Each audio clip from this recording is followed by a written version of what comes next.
Fala pessoal, vamos aí a mais exercício de física mecânica do livro do Halliday, capítulo 2, exercício número 26. Vamos enunciado. Um muon, uma partícula elementar, penetra em uma região com uma velocidade de 5 vezes 10 a sexta metros por segundo e passa a ser desacelerado a uma taxa de 1,25 vezes 10 elevado a 14 metros por segundo ao quadrado. Letra A. Qual é a distância percorrida pelo muon até parar?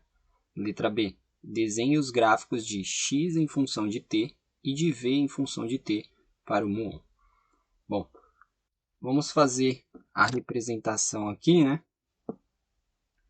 A gente tem a partícula aqui, ele vai entrar aí em uma região até chegar a um ponto aqui final, vai se mover aí em linha reta, tá? Então aqui ele parou, tá? Que é a condição dada, então a velocidade é zero. Aqui é a velocidade que ele está entrando na região, tá? Então eu vou colocar aí o 5 vezes 10 a sexta metros por segundo.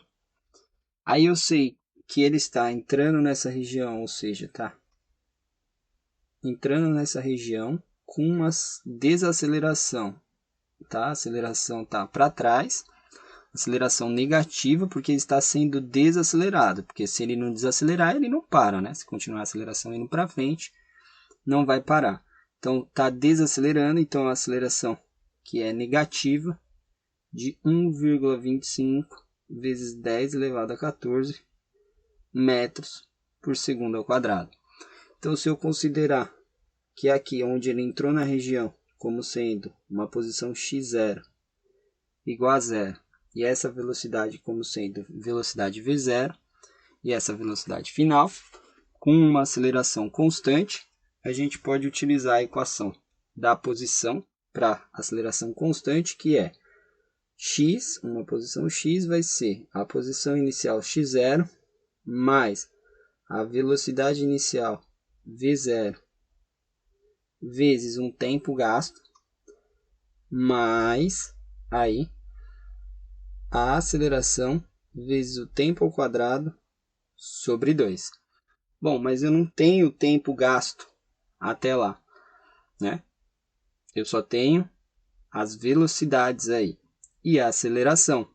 Qual é a equação para a velocidade? Né? Com uma aceleração constante, a gente pode escrever a velocidade como sendo v igual a v0, né? Mais at, que é a derivada da posição. Né? Se a gente derivar aqui, dx dt é v, derivada de x0 é 0, derivada de v0t dá v0, derivada de at quadrado sobre 2 dá at. Como a gente tem as duas velocidades e tem a aceleração, a gente acha o tempo gasto. Então a gente escreve v menos v0 dividido por a é igual ao tempo. Então a gente pode achar o tempo gasto para ir de 5 metros, 5 vezes 10 elevado a sexta, até zero. Então esse tempo vai ser v, que é o v final, 0, menos v0, que é 5 vezes 10 a sexta metros por segundo, dividido pela aceleração, menos 1,25 vezes 10 elevado a 14, aí metros por segundo ao quadrado. Aí metro corta com metro, segundo corta com quadrado, esse segundo que está dividindo vai lá em cima multiplicando. Tempo vai ser igual.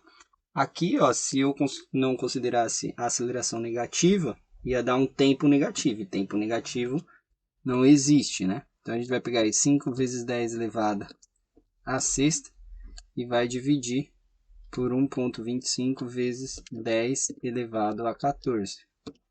A gente tem aí 4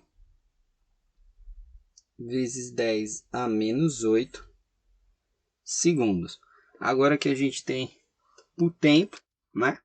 A gente acha aí a posição, que é a distância percorrida, x.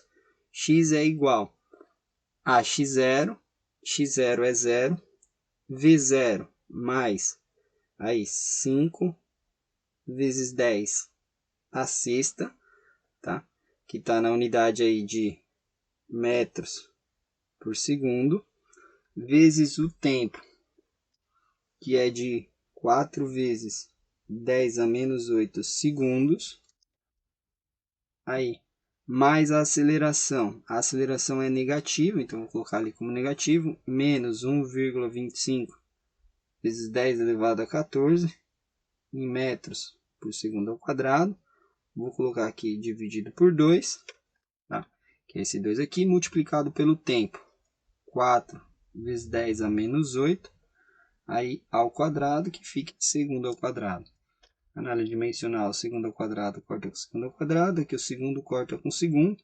Vou ter só a unidade de metro, que é a unidade de posição. Calculando aqui, a gente vai ter 5 vezes 10 elevado a sexta, vezes 4, vezes 10 elevado a menos 8. A gente tem que esse termo aqui, ó, dá 0,2 metros, tá? Aí, fazendo essa condição aqui, a gente tem o 4 vezes 10 elevado a menos 8, que está aqui na parte de dentro.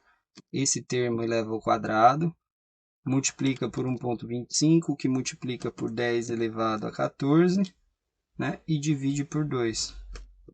0,1, como aqui é negativo, menos 0,1 metros. Então, temos que o x é 0,1 metros. Para deixar com a condição de algarismos significativos dada, foi dado 3 e 3, então a gente responde aqui 0,100 metros. Tá?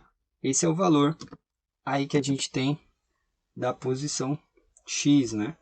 Agora, a gente pode aí fazer os gráficos que ele pede na letra B. Bom, para fazer os gráficos, a gente precisa aí verificar os valores, né? A posição vai de 0 a 100, tá? Metros, então eu vou fazer aqui o gráfico da posição em relação ao tempo, tá?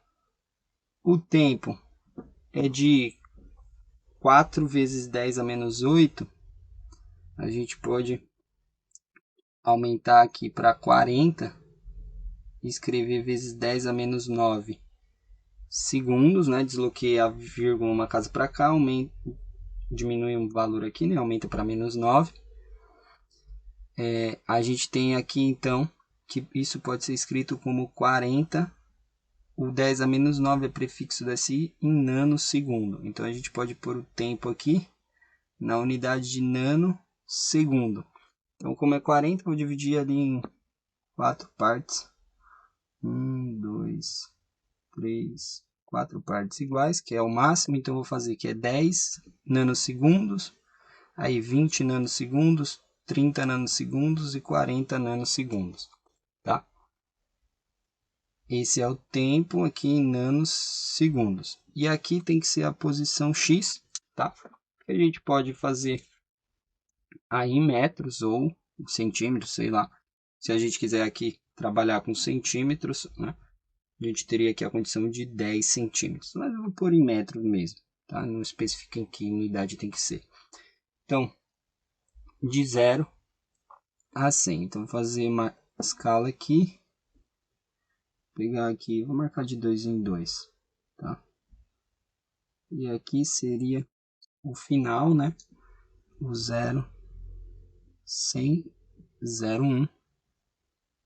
Aqui na a metade, opa, aqui seria 0,02, aqui o 0,04, aqui o 0,06, aqui o 0,08 e ali o 0,1, tá?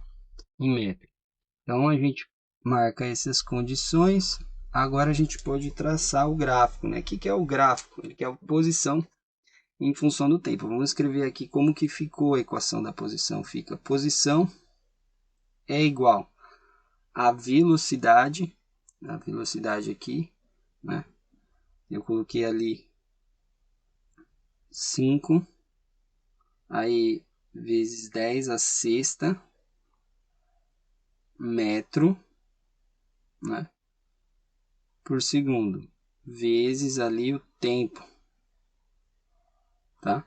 Mais a aceleração, menos 1,25, ali vezes 10 a 14, né, dividido por 2, vezes o tempo ao quadrado. Ou seja, isso aqui é uma parábola, né, de concavidade aí para baixo, tá? A gente tem a condição, parte da posição 0, e aqui em 40 nanosegundos, né? A gente condicionou aqui.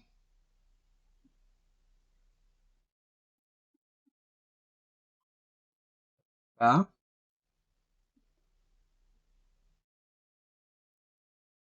E a gente sabe dessa condição aqui. Se eu quiser, eu posso calcular os valores aqui no meio, mas se eu não quiser, eu posso vir aqui e ligar essas pontas, formando aí uma parábola, tá? Que eu sobe, faz a curva, tá? Porque eu sei aí o comportamento aí de como é a minha equação, tá? Se você jogar aqui, você vai achar esse valor. Se jogar o valor de 20, você vai achar outro e vai ver aqui que o comportamento e para nesse ponto aqui, né? Que seria aí o máximo aqui, nanosegundos. E o gráfico da velocidade em função do tempo. A gente tem aqui a velocidade, tá? Que aqui tá 10 a sexta é mega, né? Então vou falar aqui em mega metro por segundo, a velocidade em função do tempo. O tempo faz a mesma divisão de escala, 1, 2, 3, 4, né? Tempo em nanosegundo, a escala 10, 20, 30, 40. A velocidade ali começa em 5 e ela só vai diminuir, então eu posso pegar aqui, só marcar o ponto 5, né? Marcar 5 aqui, tá? Só 5, porque eu já coloquei ali mega metros por segundo. E a gente sabe que a equação da velocidade, né, que essa daqui é V0, e é o 5, aí vezes 10 a sexta metros por segundo, ali, mais a aceleração, ou seja, menos 1,25 vezes 10 a 14, né, vezes o tempo, tá? Essa é a equação da velocidade. Aí eu estou pondo aqui esse valor em mega Pascal, o tempo eu estou colocando aqui na unidade de nanosegundo, mas a representação do gráfico eu sei que a velocidade aqui no tempo inicial ela é zero, e no tempo de 40 nanosegundos ela é zero também, que é quando para. E a equação é uma reta. E a inclinação é exatamente, a inclinação dessa reta é exatamente a aceleração. Bom, esse é o gráfico da posição, esse é o gráfico da velocidade em função do tempo. Bom, espero que tenham gostado aí da resolução e eu vou aguardar vocês em um próximo exercício. Até mais!